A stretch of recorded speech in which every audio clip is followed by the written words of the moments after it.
ओम शांति।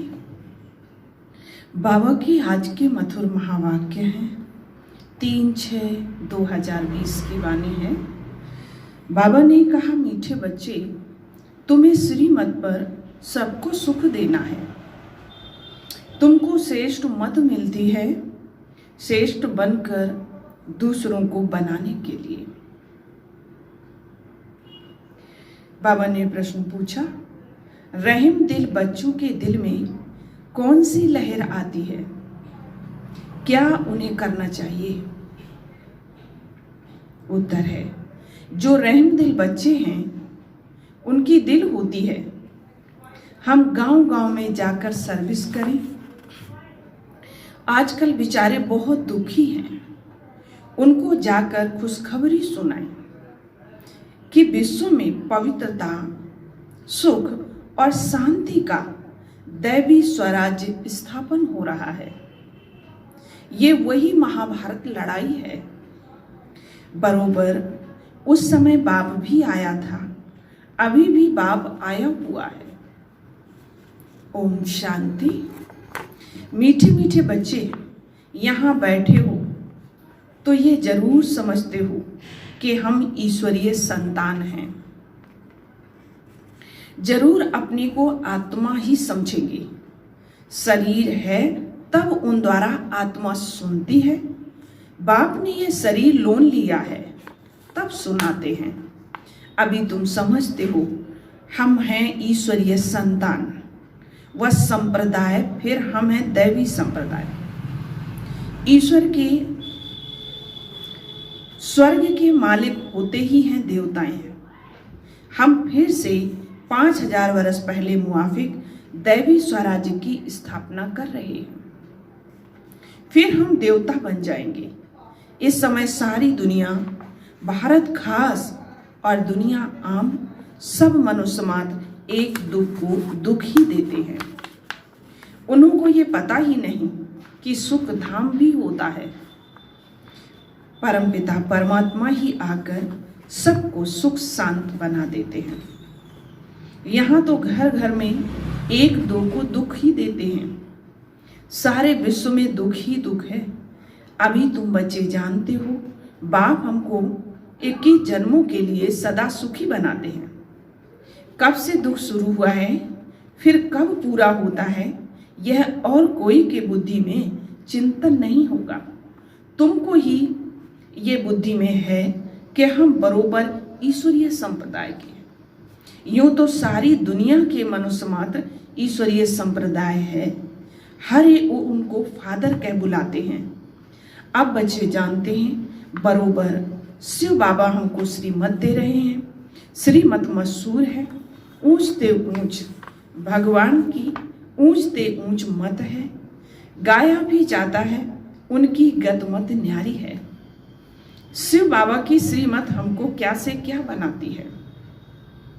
स्वर्ग का मालिक और जो भी मनुष्य मात्र हैं वह भी नर्क का मालिक ही बनाते हैं। अभी तुम हो संगम पर, यह तो निश्चय है ना।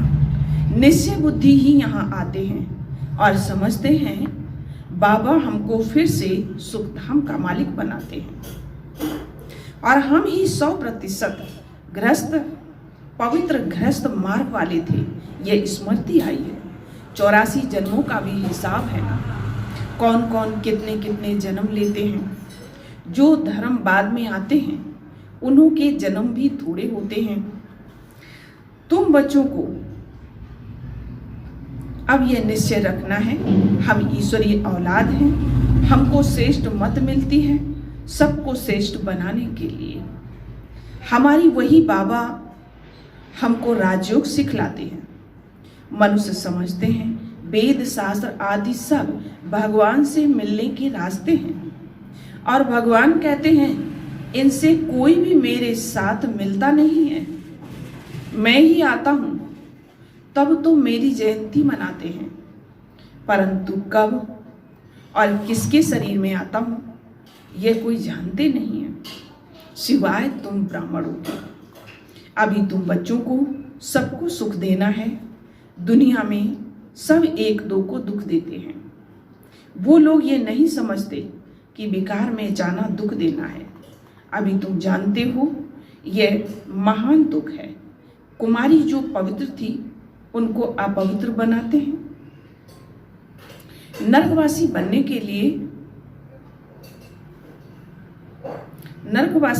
के लिए कितना सेरेमनी करते हैं।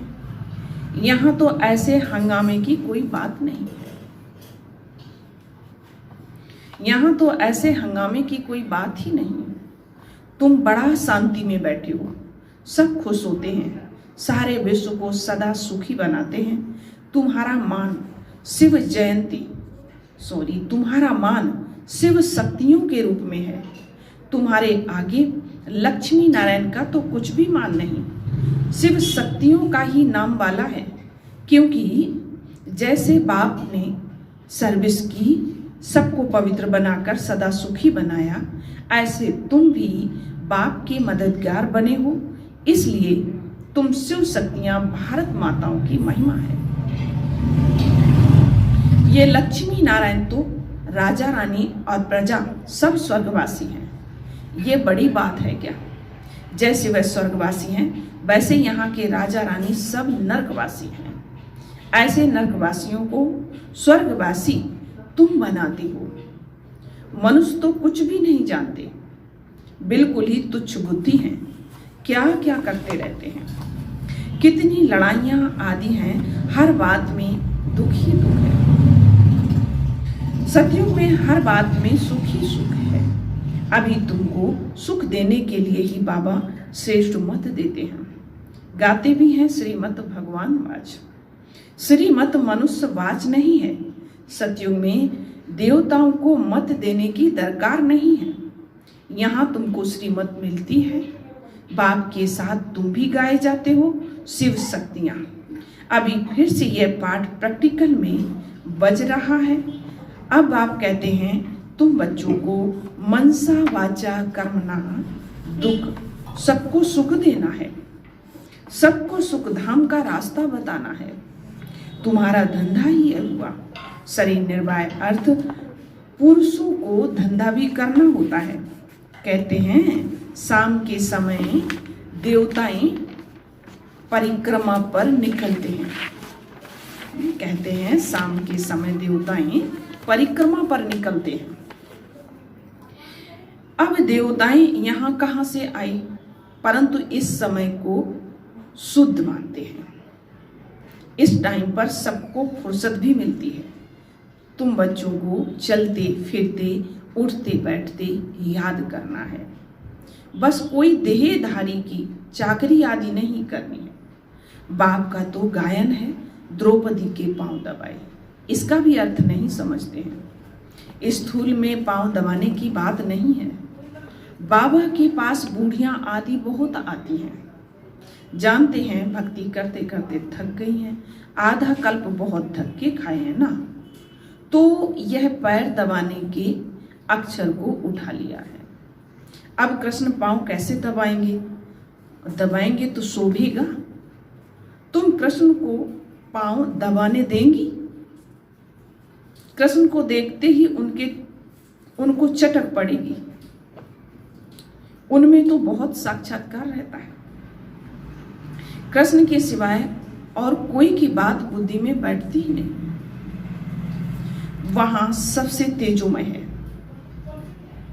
वही सबसे तेजोमय है। कृष्ण बच्चे ने फिर मुरली चलाई, बात ही नहीं जचती। अभी तुम शिव बाबा से कैसे मिलेंगे?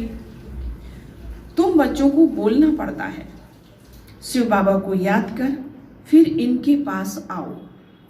तुम बच्चों को तो अंदर में खुशी रहनी चाहिए ना। हमको शिव बाबा सुखी बनाते हैं 21 जन्मों के लिए। ऐसे बाप के पिछाड़ी तो कुर्बान जाना चाहिए। कोई सपूत बच्चे होते हैं तो बाप पर कुर्बान जाते हैं, बाप की हर कामना पूरी करते हैं। कोई तो ऐसे बच्चे होते हैं जो बाप का खून भी करा देते हैं। यहाँ तो तुमको मोस्ट बिलवेट बनना है, किसी को भी दुख नहीं देना है। जो रहम दिल बच्चे हैं उनकी दिल होती है हम गांव गांव में जाकर सर्विस करें, आजकल बेचारे बहुत दुखी हैं। उनको जाकर खुशखबरी सुनाओ कि विश्व में पवित्रता, सुख, शांति का दैवी स्वराज्य स्थापन हो रहा है। ये वही महाभारत लड़ाई है। बरोबर उस समय बाप भी आया था और अभी भी बाप आया हुआ है। तुम जानते हो बाबा हमको पुरुषोत्तम बना रहे हैं। ये है ही पुरुषोत्तम संगम योग। तुम बच्चे जानते हो हम पुरुषोत्तम कैसे बनते हैं। तुमसे पूछते हैं तुम्हारा उद्देश्य क्या है। बोलो, मनुष्य से देवता बनना। देवताएं तो मशहूर हैं। बाप कहते हैं जो देवताओं के भक्त हों उनको समझाओ। भक्ति भी पहले पहले तुमने शुरू की और वह भी शिव की और फिर देवताओं की। तो पहले पहले शिव बाबा के भक्तों को समझाना है। बोलो, शिव बाबा कहते हैं मुझे याद करो, और शिव की पूजा करते हैं, परंतु ये थोड़ी ही बुद्धि में आता है कि वही पतित पावन है। भक्ति मार्ग में देखो धक्के कितने खाते हैं। शिवलिंग तो घर में भी रख सकते हैं, उनकी पूजा कर सकते हैं, फिर अमरनाथ, बद्रीनाथ आदि तरफ जाने की क्या दरकार है। परंतु भक्ति मार्ग में मनुष्यों को धक्के जरूर खाने हैं। तुमको उनसे छुड़ाते हैं। तुम हो शिव शक्ति, शिव के बच्चे। तुम बाप से शक्ति लेते हो और वह भी मिलेगा याद से। विक्रम विनाश होंगे, पति से पावन तो बाप ही है ना। याद से ही तुम विक्रमाजीत पावन बनते हो। सबको ये रास्ता बताना है। तुम अभी राम के बने हो। राम राज्य में है सुख और रावण राज्य में है दुख। भारत में ही सबके चित्र हैं जिनकी इतनी पूजा होती है।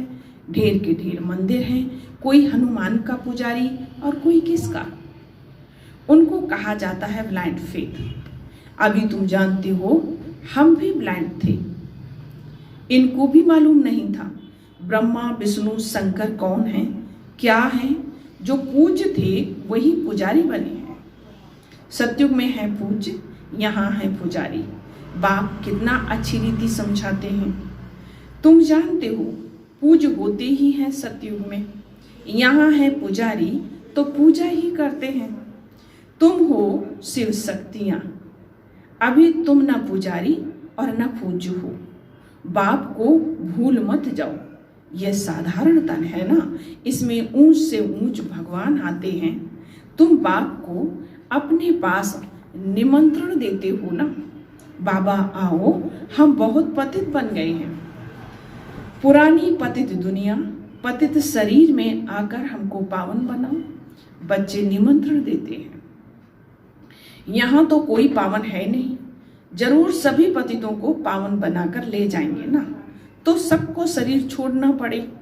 मनुष्य शरीर छोड़ते हैं तो कितना हाय दोष मचाते हैं। तुम खुशी से जाते हो। अभी तुम्हारी आत्मा रेस करती है।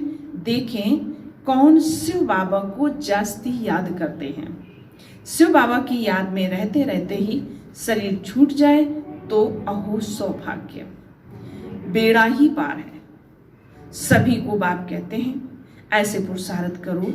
सन्यासी भी कोई कोई ऐसे होते हैं, ब्रह्म में लीन होने के लिए अभ्यास करते हैं, फिर पिछाड़ी में ऐसे बैठे बैठे शरीर छोड़ देते हैं। सन्नाटा हो जाता है।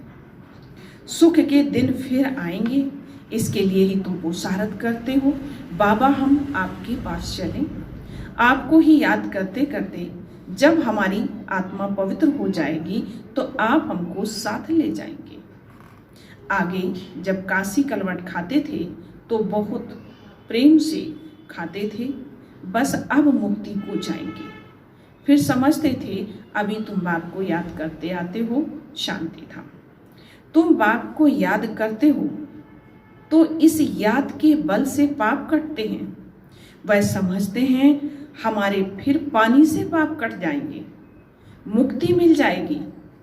अब बाप समझाते हैं यह कोई योग बल नहीं है। पापों की सजा खाते खाते फिर जाकर जन्म लेते हैं। नए सिर फिर पापों का खाता शुरू होता है। कर्म अकर्म विकर्म की गति बाप बैठ समझाते हैं। राम राज्य में कर्म अकर्म होते हैं और रावण राज्य में कर्म विकर्म हो जाते हैं। वहां कोई विकार आदि होता नहीं। मीठे मीठे फूल बच्चे जानते हैं, बाप हमको सब युक्तियां सब राज समझाते हैं। मुख्य बात है कि बाप को याद करो। पतित पावन बाप तुम्हारे सामने बैठे हैं। कितना निर्माण है, कोई अहंकार नहीं, बिल्कुल साधारण चलते रहते हैं। तो बाप दादा दोनों ही बच्चों के सर्वेंट हैं। तुम्हारे 2 सर्वेंट हैं, ऊंचते ऊंच शिव बाबा और फिर प्रजापिता ब्रह्मा। वो लोग त्रिमूर्ति ब्रह्मा कह देते हैं, अर्थ थोड़े ही जानते हैं। त्रिमूर्ति ब्रह्मा क्या करते हैं, कुछ भी पता नहीं। अच्छा, मीठे मीठे सिकिलदेव बच्चों प्रति माता पिता बाप दादा का याद प्यार और गुड मॉर्निंग। रूहानी बाप की रूहानी बच्चों को नमस्ते। हम रूहानी बच्चों की रूहानी बाप दादा को नमस्ते। शुक्रिया बाबा, शुक्रिया। धारणा के लिए मुख्य सार है, सदा यह निश्चय रहे कि हम ईश्वरीय औलाद हैं। हमें श्रेष्ठ मत पर चलना है, किसी को भी दुख नहीं देना है, सबको सुख का रास्ता बताना है। दूसरी पॉइंट, सपूत बच्चा बन बाप पर कुर्बान जाना है। बाप की हर कामना पूरी करनी है। जैसे बाप दादा निर्माण और निरंकारी हैं, ऐसे बाप समान बनना है। वरदान है, कल्याणकारी बाप और समय का हर सेकंड लाभ उठाने वाले, निश्चय बुद्धि निश्चिंत भव। पॉइंट्स है, जो भी दृश्य चल रहा है उसे त्रिकालदर्शी बनकर देखो। हिम्मत और उल्लास में रहे स्वयं भी समर्थ आत्मा बनो और विश्व को भी समर्थ बनाओ। स्वयं के तूफानों में हिलो मत, अचल बनो। जो समय मिला है, साथ मिला है, अनेक प्रकार के खजाने मिल रहे हैं, उनसे संपत्तिवान और नथिंग न्यू बनो। उनसे संपत्तिवान और समर्थिवान बनो। सारे कल्प में ऐसे दिन फिर आने वाले नहीं हैं। इसलिए अपनी सब चिंताएं बाप को देकर निश्चय बुद्धि बन सदा निश्चिंत रहो। कल्याणकारी बाप और समय का हर सेकेंड लाभ उठाओ। स्लोगन है, बाप के संग का रंग लगाओ तो बुराइयां स्वतः समाप्त हो जाएंगी। बाप के संग का रंग लगाओ तो बुराइयां स्वतः समाप्त हो जाएंगी। ओम शांति।